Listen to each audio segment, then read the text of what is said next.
Astra Travelers, and welcome to Season 2 of Tales of Teyvat, a Genshin Lore podcast. We are so excited to be back and bringing you more Genshin lore, conspiracies, laughs, and more. And this week, we're going to be discussing our Dark Knight hero, Diluc Ragnvindr. Additionally, I want to remind travelers to visit talesoftevat.com to see visual representations of the lore mentioned during today's podcast. Your guides have put them together for you to make things a little easier to understand. Also on our site, you can find some awesome goodies, including artist spotlights from the community for each episode, wallpapers for download, and a way to check out some of our favorite Genshin merch. We're also very excited to announce that you can now find us on Ko-fi if you're interested in monetarily supporting the podcast. Any coffees bought or donations made will go into keeping your guides fueled through their endless research and recording nights, funding fun projects like giveaways, and possibly creating some new types of content. Of course, there's no pressure to donate either. Your listens and engagement mean the world to us and are all the support we really need. But a few travelers have asked how they could further support us, so we wanted to give you the option. But now, let's hop into Diluc. So when we first started playing, I called him Diluc, and I could still hear B going, Diluc in my head every time I go to say it. I think I still call him that just to annoy B. No. I think it's stuck in my head now where... Wait, hold up. Phineas, how do you say his place of residence and a business? Oh my god, the Wand Dinery? My, Classic. mind. I sometimes, and I'm sure, travelers have noticed it, I know you guys have noticed it, but sometimes I talk too quick, and it's my brain and my mouth can't connect to one another. And so, when we were all playing together for the first time, I kept going, we gotta go to the Wand Dinery. And everyone was like, what the fuck are you talking about? Where are you going? And I was like, Diluc's house. And they were like, no. Look, a little bit of dyslexia just popped out through your mouth and decided to switch that. All the time. And it's just become a part of you forever and ever. We love it. So I wanted to see a little bit about what our first impressions were of Sir Diluc, or Mr. Diluc, as some people call him. Did y'all see him pull down his goddamn glove, slap me over, and call me a whore? Goddamn.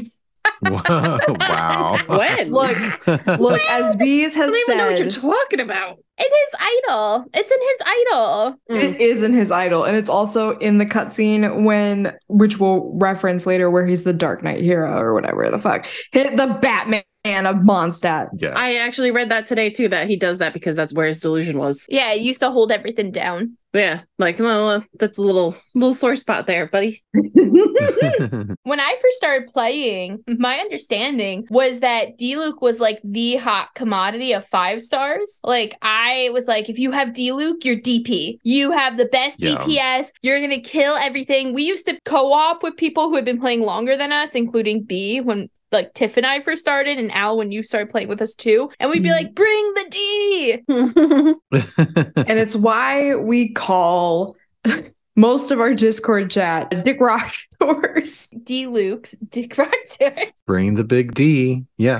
Can't forget Big the D. energy. I think I was the last one to actually pull a Diluc, and now I have him C2. Hell yeah. I have him C4'd, and I don't know how that happened. Fuck. And Brandon had to explain how to use him. Can we switch? Yeah, when you get to C4, you gotta be very crafty with how you do his skill. God damn. Diluc, then, we're first introduced to him during the Mondstadt Archon quest. I believe when we're running away with Venti after trying to steal the Holy Lyre, and we try to hide in Angel Share. We hide in Angel Share? Yeah, we get there, and he's already kind of clued into something's amiss, because there's, you smell some abyss. And I made myself laugh. It was so stupid. But he was something fishy's going on. And clearly he knows a bit more than he lets on. And he's okay, these people are probably going to kill some abyssal type shit. I thought we first met him in the domain with Kaya. Maybe we do. Oh, fuck yeah, you're right. When he has that moment. Mm-hmm. When he comes in, sweeps in, and we're like, what? It's during when we find that special treasure Kaya is trying to get us to find, and all of a sudden in the at the very last minute, this giant dark blade comes about and it's Diluc. So it's what the fuck? Oh, okay. And then when we go to Angel Share, we're kind of oh, we recognize you. Mm-hmm. Yes. And that's when we also recognize his love for Jean. Yeah, we recognize him recognizing that booty.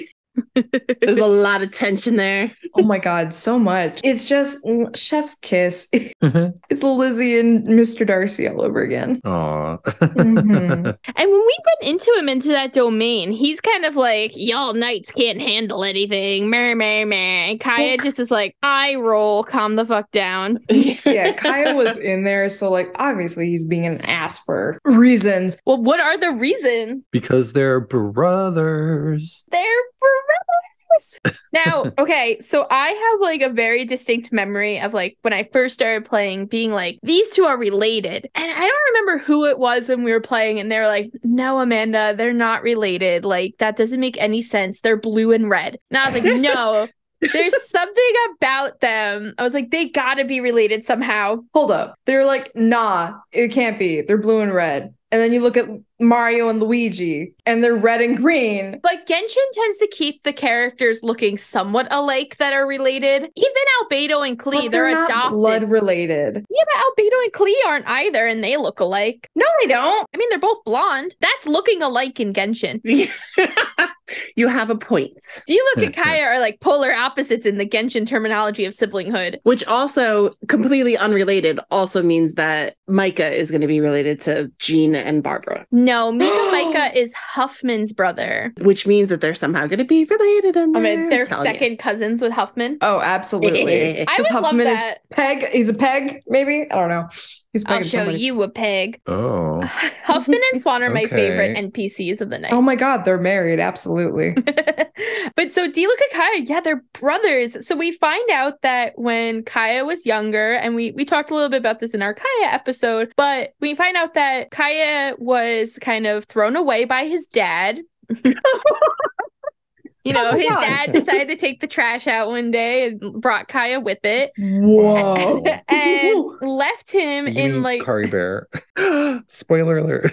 No, you mean Kari Bear's son. Kari Bear's son or grandson. Anyway, moving on. This is not about Kaya. Cardi B. Kaya is then later found by Diluc Ragnvindr, who is Diluc's father. Now, a short note, we don't know anything about Diluc's mother going into this, which is a little odd because I feel like, especially in Mondstadt, we have a lot of family lore. Like, we know all of Jean's parents' backstories, right? We know all of Barbara's. We know Bennett's. We even know Diona's. Yeah, we know a lot. Draft. Well, that's what I wanted to like bring that up real quick because it is somewhat suspicious. Suspicious. Why is the mom's not referenced, whether she like lived or died or, you know, skipped town? Is she originally from Mondstadt? That's why I think she might not be from Mondstadt, because I feel like we know everyone in Mondstadt. We know everyone who's lived there has kind of been mentioned. So maybe she's not from. Maybe she's from Natlan. Ooh, what makes you think Natlan? The red hair. Red hair. The fact that companion that Diluc has on his arm is a hawk, which of course we can link back to Vanessa, and Vanessa is originally from Natlan. And of course the Pyro Archons nation is Natlan. So there's very loose evidence for that, but I don't think it's said anywhere unless there's something like specific on like one throw off line that we don't know who that is, who his mother is, if she's alive or dead, where she's from, if she's from Mondstadt or from someplace else. And yeah, it's a giant blank, which infuriates me because there's so many theories that can go into it. And also, my mind just thought of, this is horrible to say, what if Jean's mom cheated on her husband Simon with Krampus? Wait, what? Say Was that that again? English? Was that English? That was not English. I'm sorry. That did not come out English. It would be really bad because my mind just went to this. If the reason Simon and Frederica broke up was because Frederica, cheated on Simon with Krampus Ragnvindr and got pregnant and Diluc. Well, I think Diluc is older than Jean, so I'll even like crack up this theory a little bit more. What if she had Diluc first, and then not, you know, had an Irish twin of Jean? Because that makes a lot of our like ships really fucked up. Then we'd love ruining ships here. Oh no! This is because I watched too much Game of Thrones, and I need to start watching House of the Dragon so I can be even more into this. Oh yeah. Mm-hmm. I have blonde hair and green eyes, and I've been called a Lannister before. I thank God I'm an only child, because that would have been gross. Like, if you thought that you had enough incest, just watch House of the Dragon, and then you'll get even more incest. Oh no. What if I've already had too much and don't want to, but I also really just want to watch something about dragons? Fair. That's we fine. can go to where we also meet Diluc in the Venti questline. Let's stick on the Dawn Winery for a second. So I'm going to backtrack to the Dawn Winery. Krampus brings Kaya in, and Kaya and Diluc are raised as brothers, and they're very much known as like inseparable growing up. They are known to be besties. I'm pretty sure it's canon after the Diluc summer event that happened where we got his skin, that they used to like collect seashells together. And they really, truly were the best of friends and the best buds. Yeah. Up until Krampus died. And honestly, it gets really sad because Krampus had this huge dream of joining the Knights and getting a vision. And when he did not get that, he hoped on it for his son. Now, do we think he also hoped on it for Kaya? We don't really know. I think so, because there's a little bit of evidence for it. And the reason I say that is before Kaya was the cavalry captain he is, Diluc was the cavalry captain for the Knights of Favonius. And he was the youngest ever captain. I think one of the youngest to hold even any of the titles in the Knights of Favonius at the time. Oh, really? I don't ever remember seeing that. Yeah. Yeah. Is that in the manga? Yes, I believe so. Yeah. And specifically, like, he did it because his dad would say how proud he was of him. And I think if Kaya also didn't want that, why would he join the Knights? Because he doesn't necessarily need to have a connection to the Knights. He could have joined the Adventurers Guild. He could have, done a lot of different things that he could have just, opened a rival bar and just had that glorious masterpiece, which would have been amazing. What if he's the actual owner of the Cat's Tail? That'd be amazing. Oh my God. No, but it's true. Like, Diluc is hashtag daddy issues. Yeah. Like, for real. And Kaya also is hashtag daddy issues. Yeah. That's why I think he became the cavalry captain, or even tried to join the Knights. Because obviously he became the cavalry captain when Varka took basically everyone. He's like, "You're the captain now." And he's like, "I am the captain." Not to sidetrack too much into Kaya, and I'll revert back in a second, I swear. But I find it very interesting because Diluc, he leaves Mondstadt eventually, and we'll talk about that in a second. And they don't replace him as the cavalry captain for at least 4 years, because Kaya in the manga, which takes place after Diluc has returned, is not yet the cavalry captain. He's a quartermaster. Mm-hmm. So that's just like a little like fuel for thought. I don't know if they were like hoping interesting. Diluc would come back. Oh, yeah, like still waiting for him. Or maybe they had an acting cavalry captain because they were just waiting. And then after, like, you know what? It's been 4 years. He's not coming back. Or maybe they realized they didn't have any horses, so they had no use for a cavalry captain. They're like, what's a cavalry without a horse? Yeah, what is cavalry? But to backtrack, so Diluc and Kaya grew up together in the Dawn Winery, which is in Mondstadt. It is a wine vineyard that their father owned. He was a well-known businessman, and I believe they even call him like a business tycoon. He was very rich. There's a lot of jokes that like he was probably like the hottest bachelor in Mondstadt for so long, and that like Kaya and Diluc were like, "Ugh, Dad, stop," all the time. I mean, there's hints now for Diluc too. Yeah, well, yeah, Donna is in love with Diluc. Anytime he has a soiree, everyone's throwing their daughters at him. Yeah, every time. So that actually brings us into the manga a little bit. And in the manga, we find out that one day while Diluc and Krampus were on a journey together, that they were attacked by Ursa. And I think it's really important to know that at this point, Diluc has already gotten his vision. And while his father does not have a vision, his father does have a delusion. So they are attacked by Ursa the Drake at this point. And Diluc has to there's a lot of questions around what actually happened to Krampus, right? Did he die? Yeah. Did the Avenger snap? Was he killed by who? It seemed to me like he was protecting Diluc, and his delusion kind of backfired on him. He was seriously trying to be a good dad in that instance. And I think he actually got like a quick version of what our poor little friend in Inazuma, I can't remember his name now. Tepe. Tepe. Oh, Tepe. He got the quick view of Tepe. God damn. I know, it's hard though. It's like some people think that like when it backfired, he like disintegrated. Some people think that like Diluc had to like kill his father to put him out of like his pain and misery. Oh my god. Yeah, wait, I thought that was a thing that Really? Diluc had to kill him.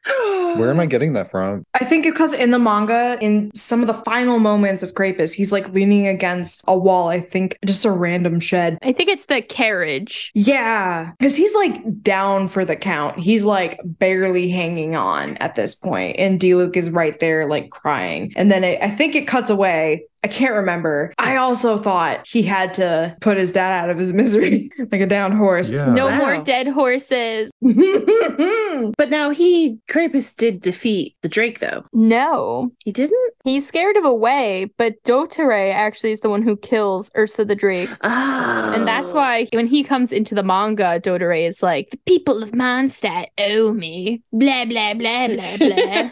What a fucking Those are the official lines. dick. Blah, blah, blah, blah. That is Dotare. I know. Which segment was that, honestly? Like, I got so many questions. But anyway, so Diluc witnesses his dad die or minimally has to kill his dad. And, you know, they did call for backup and Kaya got there and it was too late. And he didn't really comfort his brother. He said some weird ass things. And later that night, Kaya decided to go tell his brother that he was from Conria. Now, my manga friends, because I did not read the manga. I've already messed up 4 times. So why, when their dad just died, did he decide, oh, you know what? I'm going to just tell this dude that I'm a spy sent from a long lost land. Like, what? Was there like some kind of catalyst to that? He's emotionally unstable. He was very He emotional. was just like, let me kick you while you're down?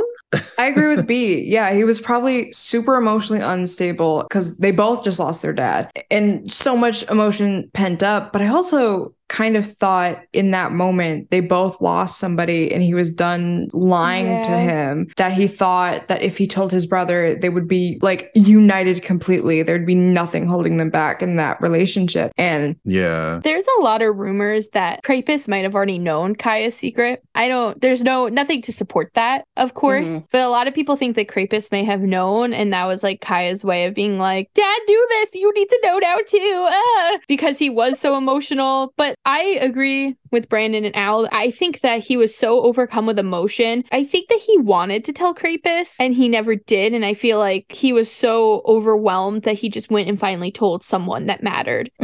Because in a lot of Kaya's voice lines, he talks about this huge weight bearing down on him basically all the time because of the secret. So I think being so overcome with grief, that was the only thing he could think to like lift some of the weight at that point. Obviously, it wasn't necessarily right. And, you know, but trauma, It's just bad timing, trauma does what trauma does, right? True. So then when Kaya mentions that he's from Conria, Diluc is like, what the frick? And he goes, bruh. And he tries to kill him. bruh. bruh, like what the fuck, bruh? No, step up. Probably in that moment, because you think Ursa the Drake is kind of more of an abyssal creature, and the abyss has always been tied with Conria. Instantly, I think maybe Diluc connected 2 and 2 very fucking quickly. Like, Conria, the abyss. I'm gonna fucking kill you. You betrayed me. You're the reason my dad is dead. You know what's interesting about that is like, we really don't know where Ursa the Drake is from. Because like, we know Durin is from Conria. Like, we don't really know where Ursa's from. So that is interesting because you're right. Like, I think even in the times of like Vanessa, they thought of it as like an abyssal creature. So it's like, what made them think that? I have so many questions. There probably have been holes or like little rifts into the abyss that some creatures can just, squiggle out. I wouldn't doubt that because the abyss has a lot of history already in the, I would say, overworld, because we don't know where the abyss is. So maybe he came through one of those and he's just been old. Yeah. Yeah, so Dotare kills Ursa. And that's why he feels like Mondstadt owes him something. That's his little DTD. Yeah. Yeah. We owe him our foot up his ass. Which is very on brand for Snezhnaya. They do that kind of stuff all the time. Like, I've done something for you that you never asked me to do, but I did it for you, even though it benefited me only. So now that I've been benefited, you must now continue to benefit me as I've helped you without asking. Snezhnaya's that friend. Yeah. So can we go back to the worst 18th birthday ever? Oh yeah, I forgot to mention that it was his birthday. It was his birthday. It was his birthday. This man's 18th birthday, watches or has to aid in his father's death. His brother tells him that he's from Conria and potentially blows up his brain. And then he single-handedly inherited a giant estate. And then they fight. They start to duel. He hurts his baby bro. And then almost takes his eye out. Or thinks he takes his eye out. Kaya will never let him live that down. Now, would you? If your sibling almost took an eye out. Never. I have a little tiny scar on my wrist that I will every once in a while point out to my sister and be like, you did that to me. My favorite thing was in Hidden Strife when Diluc was like, Jean told me you're not blind, you asshole. Yeah. Look, he deserved it. I'm fashionable. He's like, it just looks good on me. He's just waiting for Beto to pick him up so that he can be the pirate he's always wanted to be. It is a little bit sad, though. We've talked about the fact that Krapus was a pageant mom. Yeah. Yes. And kind of that energy with Diluc. Just like Frederica. You know, so if he did have that same kind of like vision, pun on words, for Kaya, he actually didn't get to see his other son get his vision because his one son was trying to kill him at the time. Tiff, you're totally right, though, because Kaya gets his vision that night when him and Diluc have their fight. So, quick recap, Krapus died, Diluc's sad, Kaya goes and is like, I'm from Conria! And Diluc is like, fuck you, bitch! And like starts fighting him with his pyrovision and his claymore. And Kaya gets a cryovision at that point. And the cryovision is basically what they say saved Kaya's life. There's nothing canon, but a lot of fan art depicts, you know, Kaya with like a bleeding eye socket, basically getting a vision. And at that point, Diluc walks away from the fight. And, you know, there's a lot of speculation about why Kaya got his vision in that moment. And a lot of people say it's got to be related to, you know, it's not Kaya's time. Kaya needs to live, like, blah, blah, blah, blah, blah. But I like to throw out the idea that Kaya got his vision to save Diluc. Because Diluc, as we know, went on a rampage after this. He literally left Mondstadt and went on a killing spree, killing as many Fatui as possible, basically. Which I think is a really interesting comparison to Traveler after Tepe dies. Because the Traveler's like, I'm going to kill the Fatui who did this to Tepe. And goes in search of the delusion factory. So just like an interesting comparison on how losing a loved one from a delusion can affect you. But Diluc leaves Mondstadt and goes on this killing spree, basically killing Fatui members, infiltrating their like leagues. I don't know what it's called. Their little hideouts. Their legions. He also goes like off killing abyssal people. He joins like an underground spy network. So Diluc did that already, knowing that his father was dead. Imagine what he would have done with the guilt of knowing that he also killed his brother. This underground spy network is like a whole thing that I'm very curious about, and I think that we haven't really seen it explored in game. Yeah. Not yet, but I have theories of who runs it, who might be in it, who's connected. Who do you guys think are in it? Oh, Yelan for sure. Xingqiu, more than likely. Definitely Yelan, yeah. Because she has her own network of spies, and why is she getting all this intel? I mean, she sells it or possibly, you know, helps out Ningguang and like people of Liyue, but I feel like a lot of that information is going elsewhere as well, because she was probably one of the first to know that the Traveler was in Liyue. How would they know that unless they had spies in Mondstadt? I think it's endgame, and I want to see it unless we get to see some of it in Fontaine, which would be really cool because I want some French Revolution, Viva la Resistance type shit happening. Like, can we get that? I want Diluc. I want Ayaka to, like, in her new French attire, to be able to come up and just join this resistance. Like, yes, we don't like the Abyss. We think it's trying to destroy our world. Let's destroy them. Yeah, I think Ayaka or Ayato could be a part of it too. Oh my god, I totally forgot about Ayato, that boba motherfucker. I also feel like it could be something that Sino ends up joining. I know post Sumeru Archon, he has taken back his like position as the Mahamatra, but I could see him also being a part of that. He could have joined it during the manga when he comes to save Kale. Yes, Yeah. that's also true. But let's back up then. We'll come, if we have time, we'll come back to the secret guild. But Diluc. So Diluc ends up leaving Mondstadt, right? And he's gone for 3 or 4 years. And there's not a lot known about what led to him leaving, except that he went basically to the Knights after this fight with Kaya. It's rumored maybe the next morning. I don't know. And he basically was like, my father died saving us and saving the Knights, and you guys need to respect that. And he's talking to someone called Era. He's a big inspector for the Knights, and he's very close with Varka, and he's a higher rank. And Iraq basically says, no, you're not telling anyone what happened, because if the people of Mondstadt find out that you, a knight, couldn't handle that, and that your father, a mere businessman, handled it, they're gonna lose trust in the Knights. Therefore, we're not telling anybody what happened to your father. They're all gonna think it was just an accident. Hold up. Wait, I thought it was even deeper than that. I thought Diluc wanted to bring out that how dangerous delusions are and try and find the truth of that. And the inspector was like, oh, hell no, we're not going to have a panic on our hands. I don't know about the delusion part. It definitely could be. Yeah, because he definitely went to try and find more out about the delusion. Yeah. But whether or not he was very concerned about that being the legacy of his father. Yeah, that's true. And at that point, Diluc storms out, and he gives up his knight's uniform, and he gives up his vision. And the only reason we actually know this story at first is because of Amber. She was actually hiding in a wardrobe in the room when this happened. The fuck was she doing in there? She was trying to prank her grandfather. Wait, hold up. Wait a second. Are we saying that Amber's grandfather is Inspector? Oh, no. No. Okay. Her grandfather never showed up. She was in some room, and they just happened to walk into it to have their discussion. Okay. It wasn't like, I'm going to Granddad's office. Oh, he's here talking to Diluc. What are they talking about? Oh, no. I mean, it's totally possible, but I don't think so. We later found out that Eric gets removed from the Knights. Acting Grandmaster Jean and Lisa find out what happened, and they work to get him basically expelled from the Knights, I think. And exiled from Mondstadt too, right? I think so, yeah. He's nowhere to be seen. Good. Screw that guy.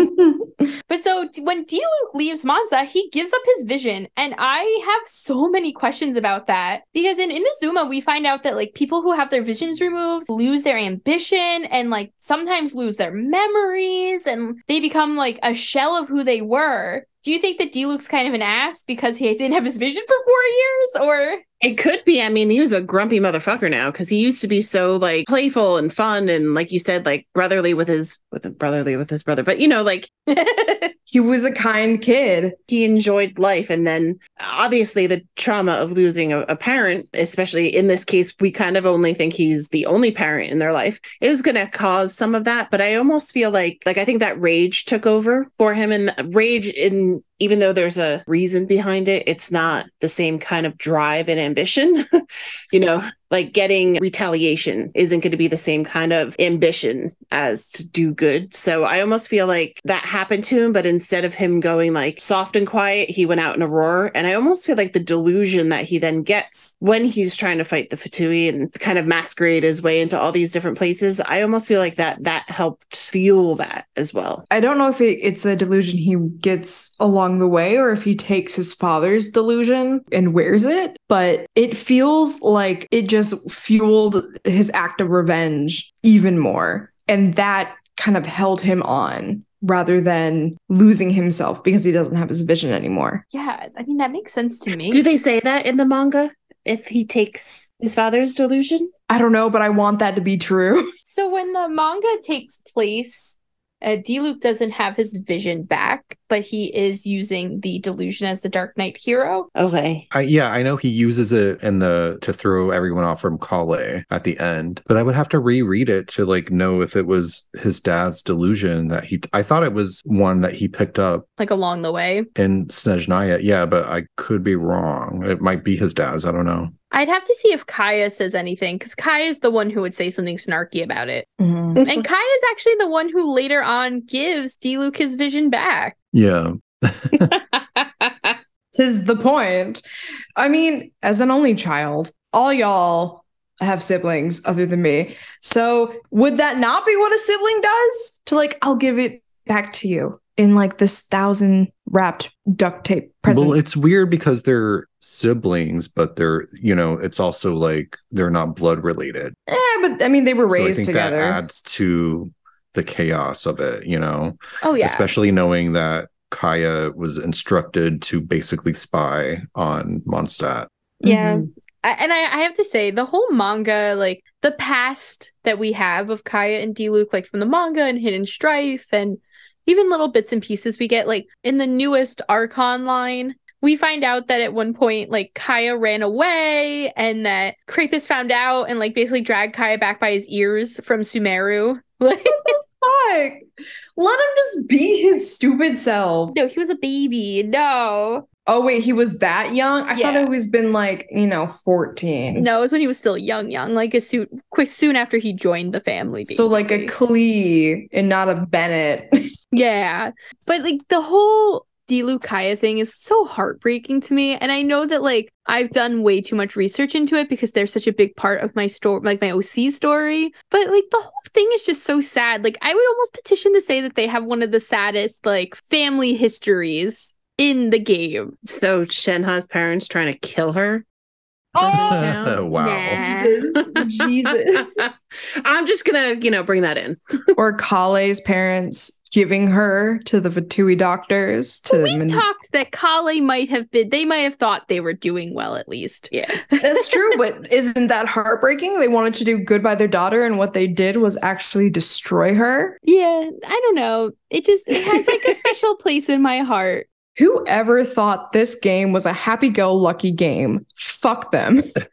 Every parent / sibling. Yeah. Yes. It's true. That's really what we find out in the manga about Diluc. And, we find out that he comes back to Mondstadt eventually. And he takes over the winery again. And he starts hosting like parties and fun things at his establishment, and he starts bartending even though he hates alcohol, which I think is so interesting. We've never have really found out why he hates alcohol, right? Like, yeah, it's understandable. Is this after he absolutely has a drinking contest with a Shizanayan diplomat and they're the firewater, which is absolutely just fucking pure vodka? Yeah. Yes. Yeah, he was like out for days when he got that drunk. As you should. It's vodka. Come on. For travelers who are like, what in the Archons are they talking about? There is a person named Bile who is in Mondstadt, and she walks around. And if you talk to her different times of the day, depending on where you find her, she's an informant. So she'll give you some weird information. And the one time, if you talk to her, she tells you a story about how they had some Shiznayan diplomats in town, and they were trying to convince the winery to sell firewater, which is vodka, basically. And Diluc wanted to try it out first before he decided whether or not they were going to sell it.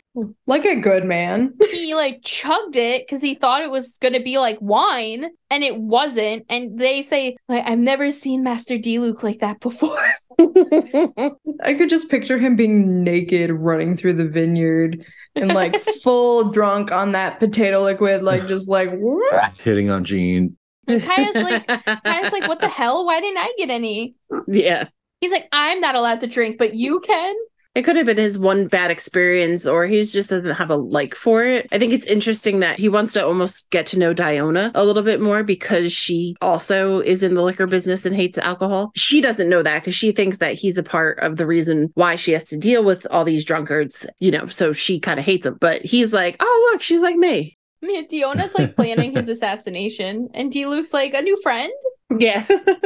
Someone also repulsed by fermentation of grapes. Let's go. Which also makes sense why he loves grape juice so much, because he's got his own little special little grapes that they make over in the winery so he can make his special grape juice. Someone needs to teach this man about tepache, which is fermented pineapple rind. And it is so good. Have you seen a pineapple in this place? I was going to say, what pineapple? It's a pineapple. The hara fruit? Maybe hara fruits are close to pineapples. Maybe.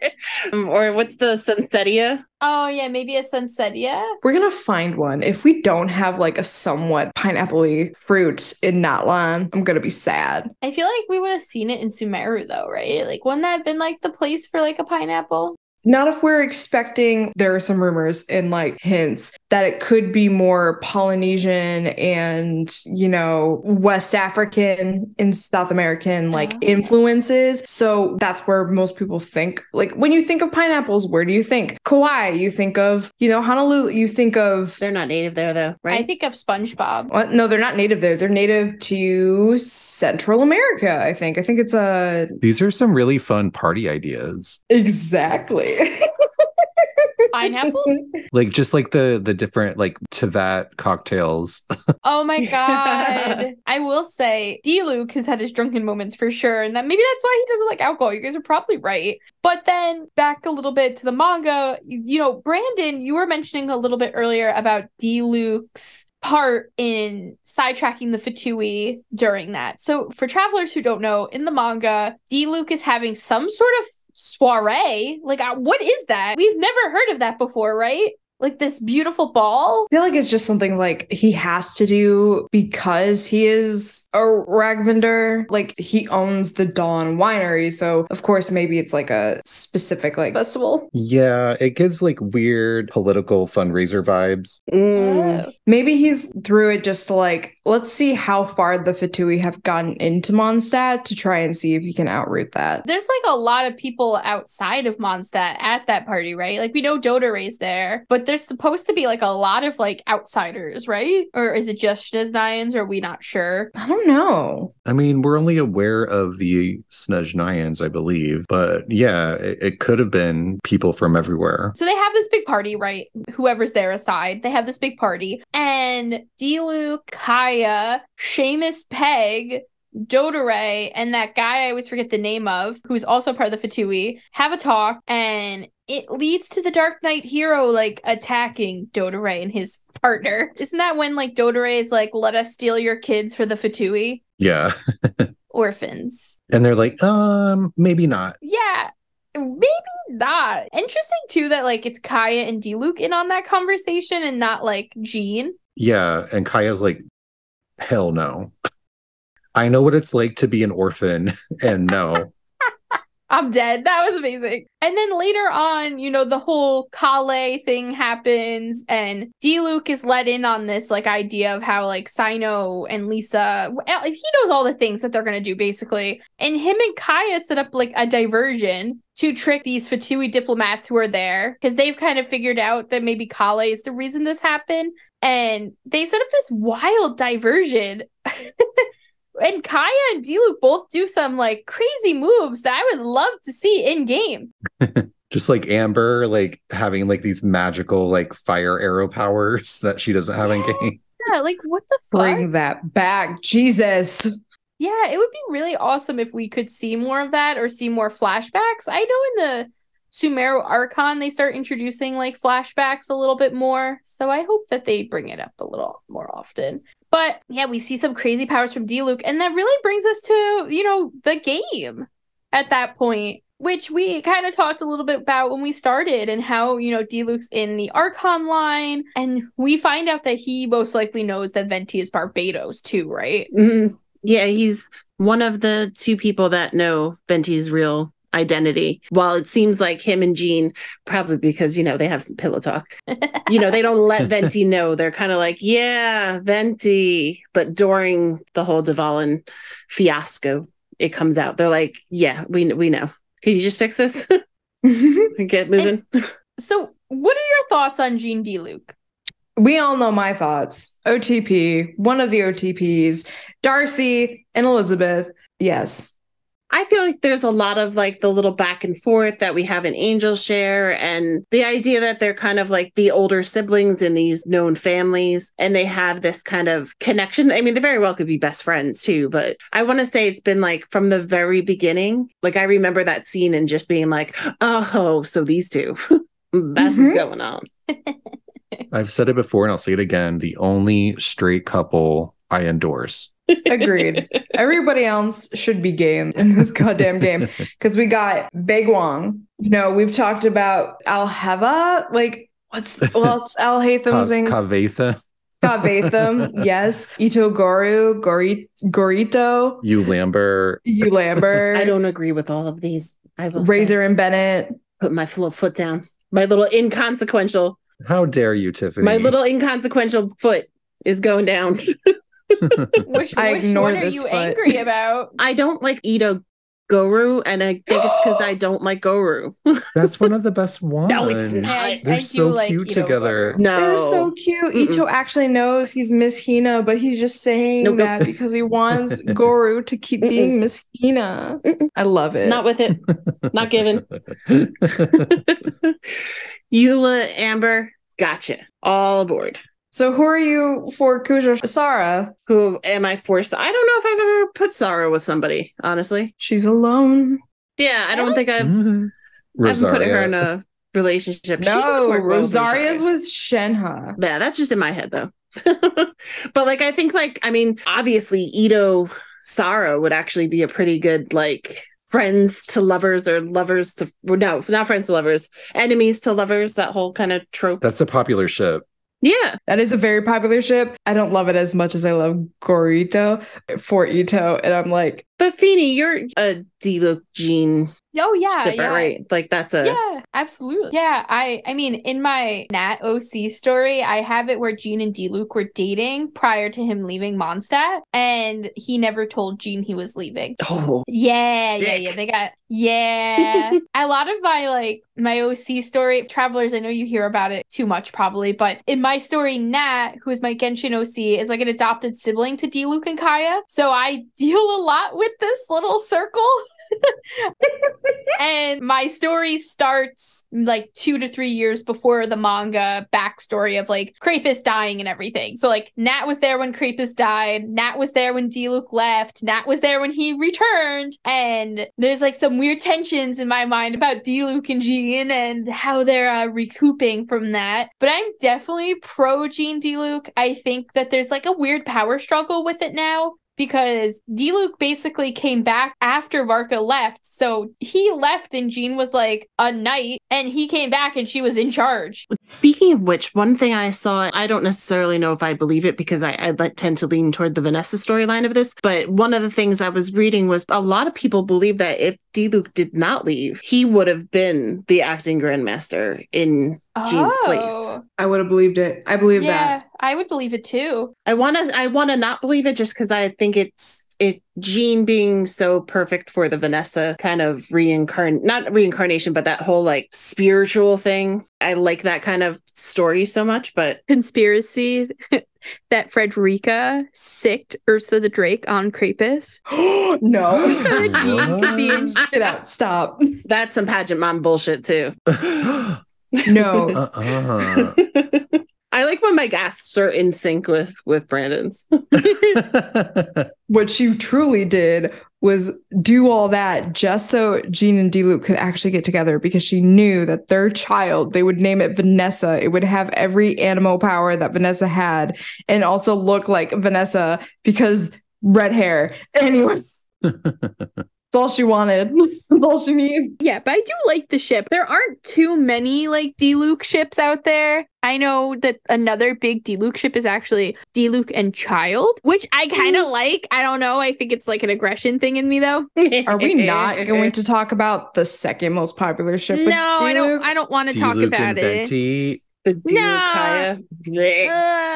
It comes from a Oh, difference. no. So here's where it comes in, because someone explained this to me on Twitter. Okay, I read a thread. So I'm not really that well versed in it, but there's a trope of sworn brotherhood. So it's more like men in arms, or like it's a person you trust full-heartedly to protect you and you protect them. So they're not, in that sense, they're not technically brothers. In a couple of translations, when looking at the actual Chinese, they're sworn brothers. They're not really adopted brothers. They're not really brothers. They're kind of just two strangers, but they grew up together. Exactly. And that's where it gets me. Yeah, there's like nature nurture kind of thing, I think, in there too. Like, and then it just meh. Yeah, it's like, this is not, I'm stuck in the laundry machine step, bro. Like, it's not that. Yes, true. Uh-huh. Not the laundry machine. It just clicked. I was like, oh my god. Oh, what are you doing, step bro? Y'all can tell what part of TikTok I've been on. While we're talking about this, though, ships aside, I'd like to talk about some people that like Diluc is known to have like relations with in the game, just in like not romantic, but in general. I was about to say, you gonna yada yada yada me like right here? No, I know. I'm like, move away from the step-sibling spot. I really like the idea that Diluc trained Razor on how to use his claymore. I like that. Just to highlight Razor a little bit, didn't Lisa teach him how to control his like electrovision? Yeah, so the idea is that like Diluc and Lisa are mom and dad to him. Kind of like how, you know, Jean and Kaya are like mom and dad to Klee.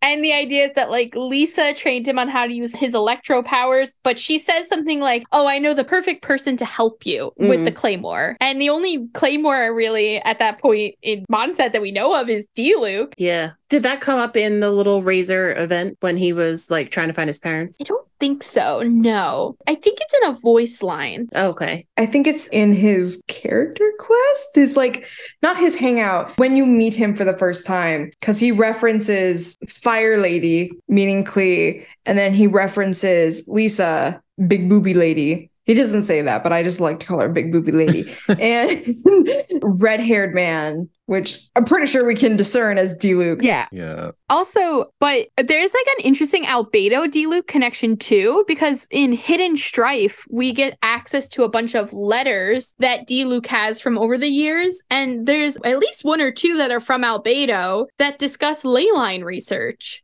So him and Albedo have been in contact about doing ley line research as well. And they've had enough contact between like Albedo and Diluc, Jean and Diluc, and Kaya and Diluc that Klee has an opinion on Diluc. And where Klee normally is like, Lisa, she's the best. Bennett, he's the best. Kaya, he's the best. For Diluc, she's like, Diluc is a weird grown-up. Yeah. He's like the weird grown-up around all these like children. Maybe it's because Klee also knows that he is the Dark Knight hero. So she thinks he's weird.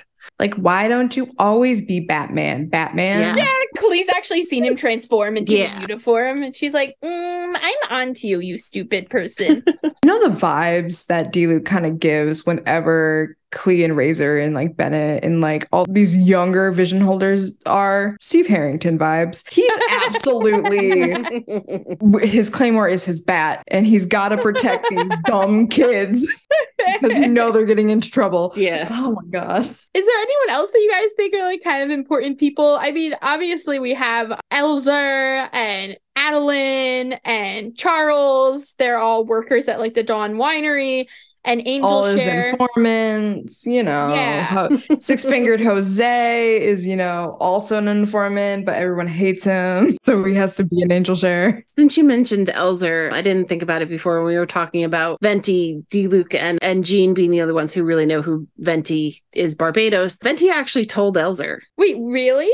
Yeah, he told them. They were drunk. He told them. Elzer, no recollection of this conversation at all. Wait, when did that happen? I tried to find like where it wasn't a voice line or anything like that, and I will look my hardest and give it to you, but I thought that was really freaking funny. So funny. I'm gonna have to like go talk to Elzer again. Yeah. Maybe talk to Venti about Diluc or something and see what he says. That's amazing. But I think like the one other, to maybe not a specific relationship, but I think there is still like the kind side of Diluc. Like he came back. He was, we said before, he was a free spirit. He has all that tragedy happens. He becomes a grumpy Gus, comes back and still remains kind of that like jerk. He's got that like rough on the outside, but like soft on the inside kind of thing. He has a message on the Cat's Tail bulletin board, which is kind of like talking to the owner as like kind of, I won't read the whole thing, but basically like he says, I reminisce of the carefree life I had when I was a kid, the happy days of the past with my father. And then he just goes on to this whole thing of like, there's no reason to dream about memories and all this stuff. And like they reply back this great response to it. Life is like wine. It needs refinement and fermentation to mature. And I thought that's like one of the best little hidden little lines in there. I fucking love it. Oh my God. And you know, you mentioned that Diluc still has a kind side, and we also see that in Hidden Strife when he has a letter from Alice. And basically Alice writes to him to be like, oh, like you were so sweet to help my daughter. Like something had happened with Klee. And Diluc like gave her juice or something and like brought her back to Mondstadt. I don't really remember the whole story, but Alice writes this like whole thank you for taking care of my daughter. And, you know, I heard what happened to your father and I'm so sorry. And just know that you are family to me and I will do anything you need. Like he did like one little good favor for Klee and like got Alice full-heartedly backing him on anything and everything. Alice has a crush. She's taking everybody's child and not taking care of her own. She's collecting children and orphans all along the way. Poor Klee. But also super heartwarming because she does care about Klee. She cares about her daughter very much. And well, I think that's part of why we like the Mondstadt characters so much is because they are a family in the way that other nations are. Like the Knights of Favonius very much feel like a family. That's such a good point. They all care so much about each other. Like even the ones who don't get along necessarily love one another. It's very odd. Kaya Diluc.